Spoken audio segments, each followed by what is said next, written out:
All right, so this is a summary of The Outsiders Chapter 9. I'll show you the key things that I annotated, and those will be mostly themes. There'll be a little bit about symbols and motifs as they come up, but I'll give you a pretty good summary of the chapter, give you a bit of an idea of what you should annotate and how you should start to think about the sort of analytical level of the chapter as well as you go. Alright, chapter 9. So along the left-hand side of the screen, you'll have this always up there: innocence, honour and loyalty, class conflict, and Bildungsroman. And these are the four themes that we use as a class to annotate. So that'll help you to work out what I'm talking about when we've got examples here. So importantly, obviously, chapter 9 is quite a long chapter, and it's when we sort of have the rumble, and Ponyboy is also giving us sort of his reflections on life, and he's starting to think especially about the future.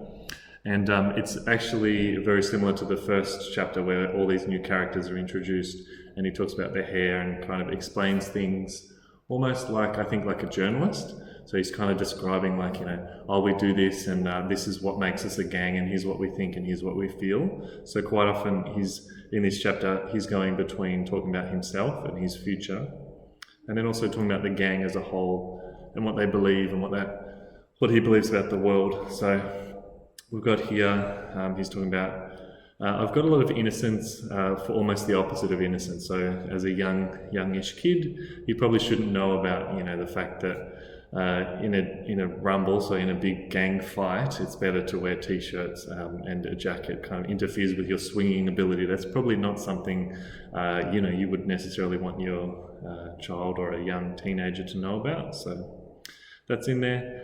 There's a lot of stuff about greasers and what they do, and greasy hood and all that sort of stuff. Page 160, there's two really good ones. Basically, that we're starting to learn a little bit about how he struggled, and he hasn't really realised it himself, but he's kind of thinner and he's not quite what he was before. We've got a simile, screeching like an Indian, to describe the sort of action, the fighting, the battling that's occurring. There's a really useful one for if you're writing an essay, which you perhaps will be. Greaser, greaser, greaser, oh victim of environment, underprivileged, rotten, no count hood. So that's a really good summary of what a greaser is and what it means to be a greaser. And obviously that will become important because it's a really short quote that covers, the stuff that you need to talk about really well and really quickly. So this talks about kind of all the members of the family, the gang, whatever you want to call it, and kind of why they fight. So that might be really useful if, say, you're doing a paragraph about, perhaps Darry. You could say Darry fought for pride, and include that with other bits of characterization and give a bit of context of who they are and what they do.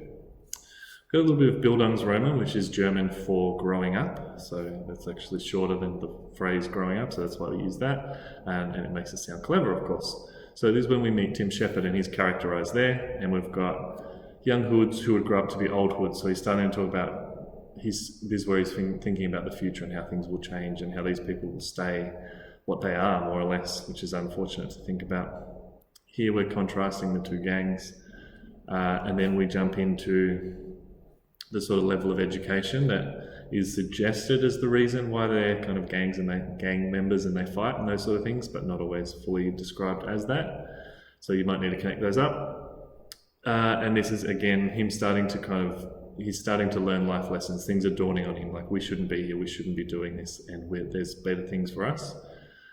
Again, we've got some more class discussions. So the socias don't get in trouble, it's the socks, or the socias, whatever you prefer, don't get in trouble because they look good and all that sort of stuff. But from what he's experienced, they're actually quite mean.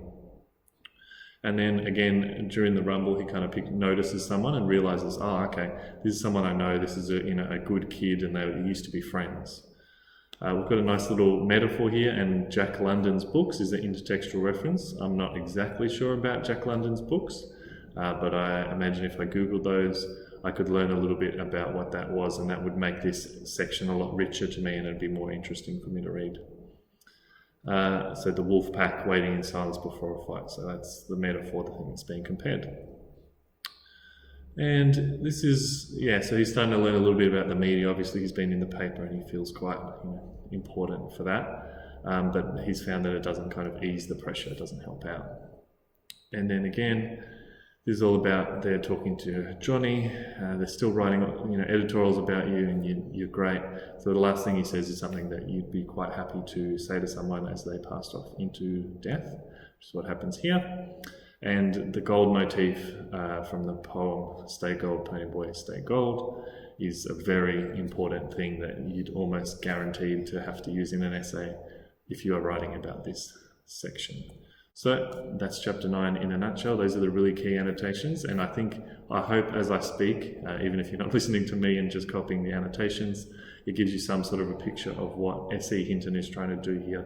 Contrast growing up, thinking of the future, and also describing the way that class impacts upon their life.